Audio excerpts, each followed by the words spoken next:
Hello everyone, मैं आप सभी का स्वागत करता हूं हमारे इस यूट्यूब के चैनल पे। आज का हमारा जो टॉपिक रहेगा वो मेनली रहेगा इन्वेस्टमेंट पे, शेयर मार्केट्स पे। और अपन मेनली ये डिटेल डिस्कशन करेंगे कि आखिर म्यूचुअल फंड होता क्या है और क्या हम लोग को म्यूचुअल फंड में इन्वेस्ट करना चाहिए, क्या कि उसके अलावा हम लोग कोई और जगह में इन्वेस्टमेंट कर सकते हैं। म्यूचुअल फंड को समझने से पहले हम लोग को कुछ बेसिक्स टर्म को समझना ज्यादा जरूरी है कि ये सब चीज होते क्या है, तब हम लोग को म्यूचुअल फंड अच्छे से समझ आएगा। हम लोग को एक बेसिक समझने से पहले अपन एक इंटरफेस लेते हैं। सपोज एक पर्सन है, उसकी सैलरी आती है, हर मंथ टू मंथ उसकी सैलरी आती है, या तो उस बिजनेस से कुछ इनकम आती है। उसको हर महीना कुछ अमाउंट सेविंग के रूप में रखता है। सपोज किसी के लिए चीज के लिए भी रख सकता है, या तो उसको कार खरीदना हो सकता है, या तो उसको बाइक परचेस करनी है, या तो मे भी हो सकता है हाउस का कंस्ट्रक्शन कराना चाहता है, अपने घर का कंस्ट्रक्शन कराना चाहता है, या तो शादी के लिए पैसा इकट्ठा कर रहे हैं। इंडियन फैमिली में मेनली सेविंग किया जाता है मैरिज के लिए। बट अब सेविंग करके उसको रखते क्या है, कहाँ है, ज्यादा से ज्यादा कहाँ रखते हैं, एक गुल्लक बना के रख देंगे, गुल्लक में पैसा डालते जाएंगे, या तो उसको अलमीरा के अंदर, कबर्ड के अंदर रखते जाएंगे, या तो उसको एक बैंक अकाउंट में जहां पास पैसा रखा हुआ है उसी को वहीं पास रख देंगे।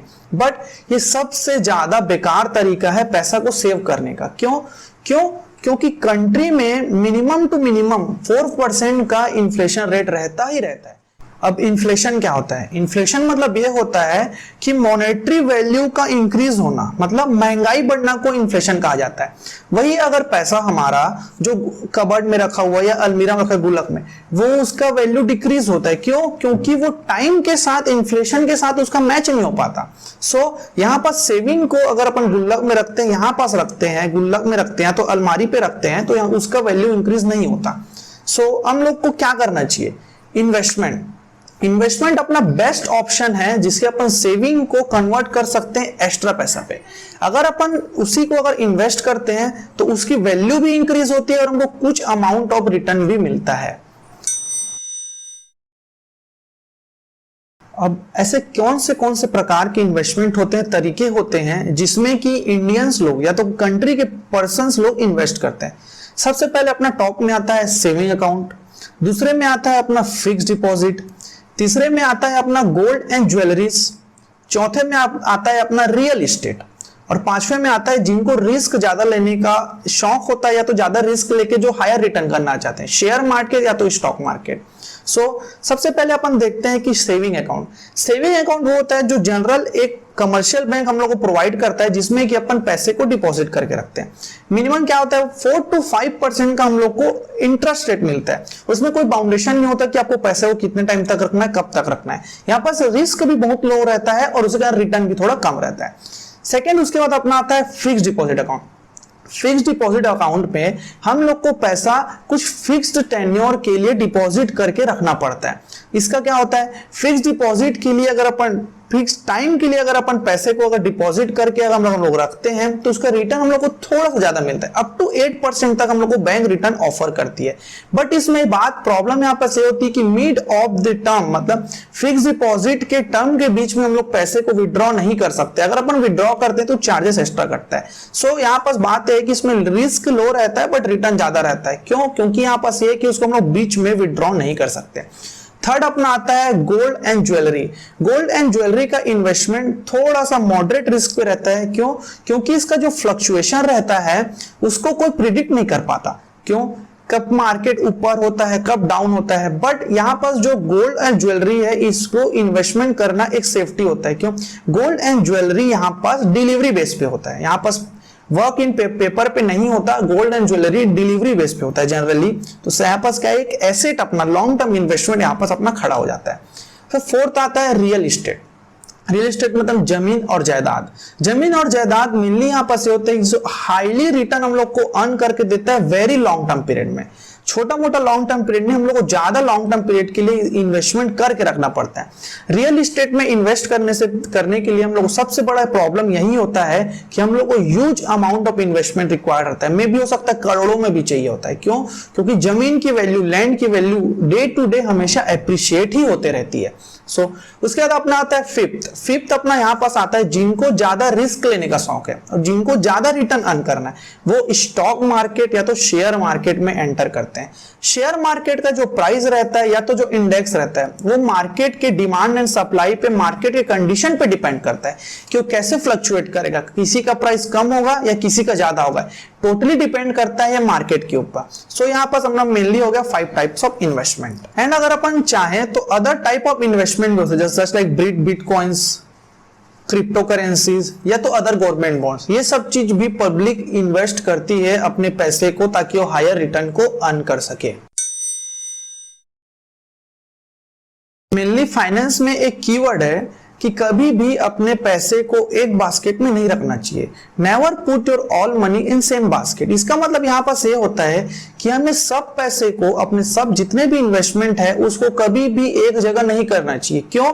क्योंकि उसमें हम लोग का रिस्क ज्यादा रहता है। सपोज अगर मैंने किसी भी इंफ्रास्ट्रक्चर कंपनी में इन्वेस्ट कर दिया, अगर वो अभी अर्न कर रहे हैं, मे भी हो सकता है अभी हाई रिटर्न दे रहे हैं, बट कल के डेट में अगर वो डाउन हुआ तो हम लोग को पूरा का पूरा लॉस में कर देगा। उसी कारण ये बोला जाता है कि हम लोग को कभी भी अपना इन्वेस्टमेंट एक ही जगह पे नहीं करना चाहिए, मतलब अलग अलग जगह पे इन्वेस्टमेंट करके रखना चाहिए, अलग अलग सेक्टर पे रख करके रखना चाहिए। उसी प्रोसेस को हम लोग डाइवर्सिफिकेशन बोलते हैं। और जितना ज्यादा डाइवर्सिफाइड अपना पोर्टफोलियो होगा उतना ज्यादा हम लोग का रिस्क कम रहेगा और अपन रिटर्न भी एक्चुअल सही तरीके से अर्न कर पाएंगे।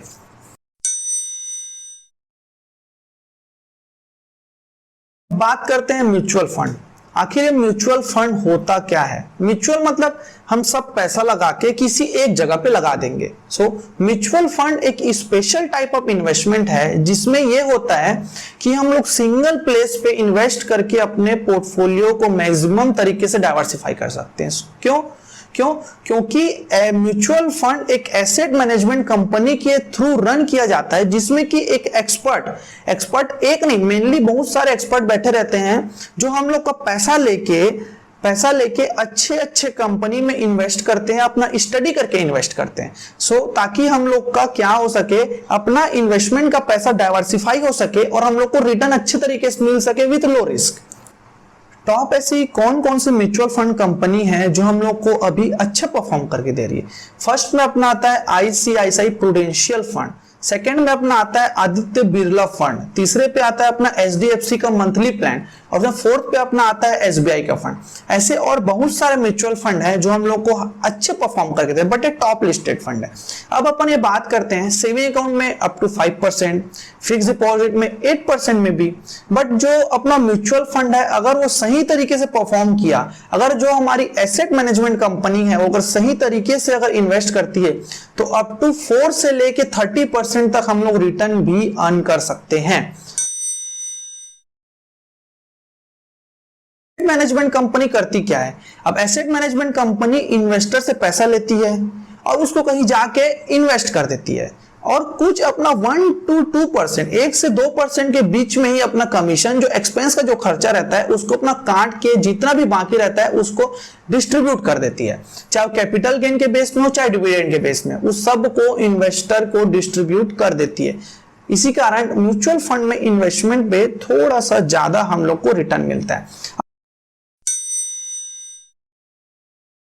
अब बात आती है रिस्क की। अब म्यूचुअल फंड में रिस्क कितना होता है? अब यहां पर से डिपेंड करता है कि अपना जो एसेट मैनेजमेंट कंपनी है, जो म्यूचुअल फंड है, वो कहां इन्वेस्ट कर रही है। अगर वो गवर्नमेंट बॉन्ड्स में मेनली इन्वेस्ट करती है तो वहां पास अपना लो रिस्क रहेगा, और लो रिस्क रहेगा इसका मतलब जनरली यहां पास ये होता है कि लो रिस्क मतलब लो प्रॉफिट रहेगा। वहीं अगर इक्विटी पे अगर ज्यादा इन्वेस्टमेंट कर रही है हमारी एसेट मैनेजमेंट कंपनी तो हम लोग को हायर रिटर्न मिलेगा, बट यहां पर रिस्क भी ज्यादा रहता है और लॉन्ग टर्म के लिए भी होल्डिंग पीरियड में भी हो सकता है। अब ऐसी टॉप की 2 कंपनीज जो हायर रिटर्न अर्न करके दे रही है, आईसीआईसीआई प्रूडेंशियल फंड 32.65% का अप्रॉक्स 3 इयर्स में अर्न करके दे रही है, और Aditya Birla group approx 30% earn करके दे रही है 3 इयर्स में। बट ये अपना एक्सपेक्टेड रिटर्न है, मे भी हो सकता है कि इससे कम भी हो सकता है, मे भी ज्यादा हो सकता है, बट इसको एक्सपेक्टेड रिटर्न इसलिए बोला जा रहा है क्यों, क्योंकि इस तरीके का कंपनी पिछले 3 साल में ऑलरेडी परफॉर्म कर चुकी है, अर्न करके दे चुकी है, सो उसी कारण इसको एक्सपेक्टेड रिटर्न बोला गया है। बट यहाँ पर बात यह होता है कि मे बी एक्सपेक्टेड चेंज भी हो सकता है, 30% से 3 भी हो सकता है, 30% से 60 भी हो सकता है। बट यहाँ पर बात है मेनली टोटल डिपेंड करता है कि म्यूचुअल फंड अपना पैसा कहां पर जाके इन्वेस्ट की है। सो अब बात आती है कि हम लोग को म्यूचुअल फंड में इन्वेस्ट करना चाहिए कि नहीं। अब यहाँ पास ये आता है कि कौन से म्यूचुअल फंड में इन्वेस्ट करना चाहिए। सो म्यूचुअल फंड में इन्वेस्ट करने से पहले हम लोग को प्रॉस एंड कॉन्स हम लोग को अच्छे से पढ़ लेना चाहिए कि कौन से कंपनी की क्या ये एडवांटेज है, क्या उसकी डिसएडवांटेज है। सो मेनली यहाँ पास हम लोग को ये देखना पड़ता है, फर्स्ट होता है एक्सपेंस रेशियो। एक्सपेंस रेशियो अपना होता क्या है? एक्सपेंस रेशियो मतलब ये होता है कि कंपनी अपने पार्ट में कितना खर्चा काट के हम लोग को देती है। अगर वो कंपनी का ज्यादा हो रहा है तो इसका मतलब कि कंपनी ज्यादा एक्सपेंस कर रही है, ज्यादा खर्च कर रही है और हम लोग को पैसा कम मिल रहा है, तो हम लोग को ये सब चीज भी देखना चाहिए। और हम लोग को मार्केट कैपिटलाइजेशन और इन्वेस्टमेंट का भी अमाउंट देख लेना चाहिए। अगर वो जितना ज्यादा रहेगा उतना एक इन्वेस्टमेंट के डिसीजन में हम लोग को नेगेटिविटी आती है। इसका मतलब यहाँ पर ये होता है कि अगर कोई म्यूचुअल फंड ऑलरेडी करोड़ों में अगर इन्वेस्ट करके रख चुका है, इसका मतलब यह है कि उसका जो मार्केट है ऑलरेडी अर्न कर चुका है। अब चांसेस बहुत ही ज्यादा कम है कि उसका पैसा और ज्यादा अर्न करके दे। हाँ, अर्न करके देगा, बट चांसेस बहुत ही कम है कि वो ज्यादा अर्न करके दे।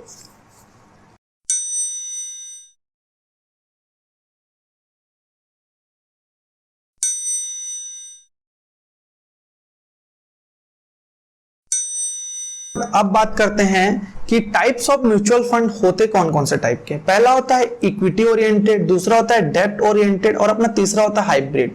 इक्विटी ओरिएंटेड मतलब ये होता है कि सिर्फ और सिर्फ इन्वेस्टमेंट सिर्फ और सिर्फ इक्विटी पे होगा। इक्विटी मतलब किसी भी कंपनी का ओनरशिप होल्ड करना। वेयर एज अगर अपन डेब्ट इंस्ट्रूमेंट की बात करें तो अपन डेब्ट सिक्योरिटी पे, जैसे certificate of deposit, bond, something, ये सब चीज में, डिबेंचर्स हो गए, सब चीज में अपन इन्वेस्ट करते हैं। फिर मैं थर्ड हो गया हाइब्रिड, दोनों का मिक्स अपना यहाँ पर है कि वो पर्सन जो ये चाहते कि मेरा पैसा भी ना डूबे और कुछ अर्न भी करते रहो, जो अपना म्यूचुअल फंड में भी अपना पोर्टफोलियो को डाइवर्सिफाई करते हैं। वो कुछ पैसा इक्विटी में लगाते हैं और कुछ पैसा डेट में लगाते हैं, उसी का उनका पोर्टफोलियो डाइवर्सिफाइड रहता है और इसको हम लोग hybrid type of mutual fund बोलते हैं। सो हम लोग अब बात करते हैं कि टाइप्स ऑफ इक्विटी फंड में क्या क्या आता है। सबसे पहले आता है अपना लार्ज कैप इक्विटी फंड, दूसरा आता है स्मॉल और थर्ड आता है अपना मिड। अब लार्ज कैप इक्विटी फंड क्या होता है? अगर अपन बड़ी कंपनी पे इन्वेस्टमेंट करते हैं सो वो लार्ज कैप इक्विटी फंड कहलाता है। वहीं अगर अपन छोटी कंपनी पे करते हैं तो मिडिल और स्मॉल इक्विटी फंड कहलाता है। अगर अपन लार्ज कंपनी पे, लार्ज मतलब बड़ी कंपनी पे अगर अपन इन्वेस्ट करते हैं तो यहाँ पर हम लोग का बहुत कम चांसेस रहता है कि रिटर्न हम लोग को ज्यादा मिले। इसका रीजन यहाँ पर ये आता है, जो बड़ी कंपनी रहती है वो ऑलरेडी डेवलप कर चुकी रहती है और ऑलरेडी हायर रिटर्न एक्वायर कर चुकी रहती है। तो यहाँ पर ये मुश्किल होता है कि उन लोगों का ग्रो और होता है। ये जरूर है कि ग्रो होता है, बट उतने रेट से नहीं होता जितना कि एक स्मॉल कंपनी ग्रो करके देती है। उसी कारण यहाँ पास बड़ी जो कंपनी होती है, जो लार्ज इक्विटी का कैप होता है, वहां पास रिस्क भी कम रहता है और इन्वेस्टमेंट का रिटर्न भी कम रहता है। वेयर एज अगर अपन स्मॉल कैप की बात करें तो कंपनी जो छोटी कंपनी होती है, जो न्यूली स्टार्टअप कंपनी रहती है, वो ज्यादा रिटर्न हम लोग को कमा के देती है और यहाँ पास रिस्क भी हम लोग के पास यहाँ पास ज्यादा होता है। So what are the types of equity fund? Equity fund के कौन कौन से टाइप्स होते हैं? पहला अपना होता है डाइवर्सिफाइड इक्विटी, अपना दूसरा यहाँ पास होता है इक्विटी लिंक्ड सेविंग स्कीम, तीसरा अपना होता है सेक्टर बेस्ड स्पेशल मतलब स्पेसिफिक सेक्टर बेस्ड पे म्यूचुअल फंड, ठीक है। फिर चौथा अपने पास होता है इंडेक्स फंड। सो सबसे पहले अपन यहाँ पास बात करते हैं इक्विटी डाइवर्सिफाइड फंड। अब डाइवर्सिफाइड इक्विटी फंड यहाँ पास क्या होता है? यहाँ पास small cap, middle cap, large cap में यहाँ पास इन्वेस्टमेंट किया जाता है ताकि हम लोग का रिस्क थोड़ा कम रहे और इन्वेस्टमेंट हम लोग को ज्यादा आ सके। फिर अपना आता है equity linked saving scheme. Equity linked saving scheme अपना एक special type of equity fund होता है जिसमें कि हम लोग का रिस्क भी ज्यादा रहता है और रिटर्न भी ज्यादा रहता है। एंड इसका एक और बेनिफिट होता है जिसमें कि हम लोग को अप टू टैक्स सेविंग मिलता है, हम लोग को 1.5 लाख तक का टैक्स सेविंग का बेनिफिट भी यहाँ पास मिलता है। अगर आप यहाँ पर एग्जांपल देखें यहाँ पर ELSS मतलब इक्विटी लिंक सेविंग स्कीम का, तो IDFC टैक्स एडवांटेज एक फंड है जो इस स्कीम के तहत चलता है। अब आता है sector specific mutual fund. Sector specific mutual fund यहाँ पर से होता है कि वो मेनली कुछ सेक्टर को पकड़ के उसमें इन्वेस्ट करते हैं, जस्ट लाइक एग्रीकल्चर सेक्टर। वो कंपनी सिर्फ और सिर्फ जो इंडस्ट्री इंगेज है एग्रीकल्चर सेक्टर में उसी पे जाके इन्वेस्ट करेगी, या तो लॉजिस्टिक या तो ट्रांसपोर्टेशन सेक्टर, उनको मेनली उसी ही एरिया पे इन्वेस्टमेंट करते हैं। अब उसके बाद अपना आता है इंडेक्स फंड। इंडेक्स फंड अपना आता है शेयर मार्केट। यहाँ पर इंडेक्स फंड का अपन कहीं इन्वेस्ट कर दिए तो इसका अपना प्राइस और फ्लक्चुएशन डिपेंड करता है निफ्टी और सेंसेक्स के ऊपर, कि सेंसेक्स किस तरीके से फ्लक्चुएट करता है और निफ्टी किस तरीके से फ्लक्चुएट करता है। सो यहाँ पर पूरा टोटली मार्केट डिपेंड रहता है कि उसका रिटर्न किस तरीके से आएगा, उसका मार्केट का रेट कैसे फ्लक्चुएट करेगा, पूरा मार्केट पे डिपेंड करता है। यहाँ पर कोई भी प्रिडिक्शन नहीं कर सकते कि पहले इतना होगा इतना बाद होगा। सो अब बात आता है कि डेब्ट म्यूचुअल फंड होता क्या है। डेब्ट म्यूचुअल फंड ये होता है कि यहाँ पर डेब्ट इंस्ट्रूमेंट्स पे हम लोग का इन्वेस्टमेंट होता है, suppose bonds, debenture, certificate of deposit और बहुत सारे हो सकते हैं। अब यहाँ पास बात आता है कि बॉन्ड्स क्या होता है। बॉन्ड वो जब कंट्री की गवर्नमेंट, किसी भी कंट्री की गवर्नमेंट को लगता है कि उनके बजट में से पैसा डेफिसिट हो रहा है, सो वो क्या करते हैं, वो पब्लिक से पैसा बोरो करते हैं, पब्लिक से पैसा उधारी मांगते हैं, उसके बदले में वो पब्लिक को बॉन्ड इशू करती है। सो यहाँ पर मीनिंग यहीं पर बॉन्ड का ये होता है कि जब गवर्नमेंट यहाँ पर पब्लिक से पैसा बोरो करती है तो वहां पर बॉन्ड देती है। सो अब बात करते हैं यहाँ पर टाइप्स ऑफ डेब्ट फंड कौन कौन सा होता है म्यूचुअल फंड। सबसे पहले अपना आता है यहाँ पर लिक्विड फंड, दूसरा अपना आता है गिल्ड फंड। सो यहाँ पर ये आता है लिक्विड फंड। क्या होता है लिक्विड फंड? वो होता है जो इजिली कैश में कन्वर्ट हो जाता है विद इन 2 to 3 डेज, मतलब 2 और 3 दिन के अंदर यहाँ पर लिक्विड में कन्वर्ट हो जाता है, उसको हम लोग लिक्विड फंड बोलते हैं। और यहाँ पर लिक्विड फंड में थोड़ा सा रिस्क शॉर्ट टर्म का रहता है, तो रिस्क थोड़ा सा ज्यादा रहता है। फिर अपना आता है second guild fund. Guild fund यहाँ पर ये होता है कि जो गवर्नमेंट के बॉन्ड जो इशू हुए रहते हैं उनमें जो इन्वेस्ट करते हैं उसको गिल्ड फंड कहा जाता है।